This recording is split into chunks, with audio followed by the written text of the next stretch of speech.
Hello and welcome to another day in my life. It's Christmas Day, which this year is made extra special with the combination of having to spend it alone, working, and forgetting to buy food, not all of which are my fault for a change. I get out of bed at 11 a.m. because I figured the shorter I can make this day, the better. I start by checking to see if there's any work I need to do. I'm on call for welfare, so if there's any students who would like to talk on Christmas, I need to be available for this. I then decide to call my mum for a chat, and we discuss why exactly this day feels so much worse than others when I've basically been alone for almost a year at this point. She convinces me to go out for a walk, and while to her this is for the fresh air, to me this is the opportunity to get some snacks, so I'm easily convinced. I head out for a walk along the river, and despite my freezing hands, it's actually quite beautiful to see the water, enjoy an empty London, and I even saw a few dogs in Christmas sweaters, which were the most adorable thing.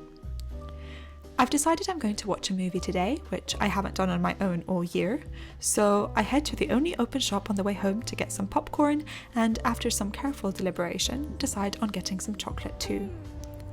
I schedule the only available food to order, which is pizza from a restaurant with questionable reviews, and call my mum for the second time today. We add our grandma to the call, and as she doesn't celebrate Christmas, it's a refreshing break from the deep, dark pain that is my soul today. After my order hasn't arrived 2 hours after it was supposed to, and the restaurant not picking up on my calls, I decide to give up and place another one. So I do end up having some form of virtual Christmas dinner with my family, with what has now become my most expensive pizza. After this, I give them a break from having to pity me and open Netflix. It's been a year since I logged in at this point, but my much more entertaining sister is luckily still logged into my computer. I'm genuinely excited to catch up on Rick and Morty at this point, which for some reason is even funnier than I remembered it. As I have the attention span of a Brussels sprout when it comes to watching TV on my own, I'm soon done with Rick and Morty and start to wonder how I can make this day semi-productive.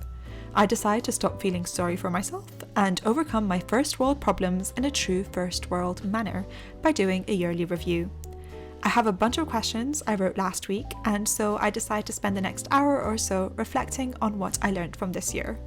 I will spare you the very thrilling details, but I would genuinely recommend trying this out. I can share my questions if you fancy. Since I'm basically spoiling myself today, I decide to spend the rest of the night catching up on a book I've wanted to read for ages.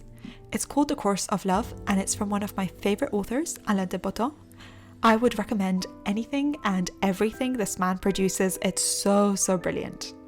My peaceful night gets slightly affected by a fire alarm which has been ringing all day in the flat next to me, but as it's 2020, I guess anything can happen.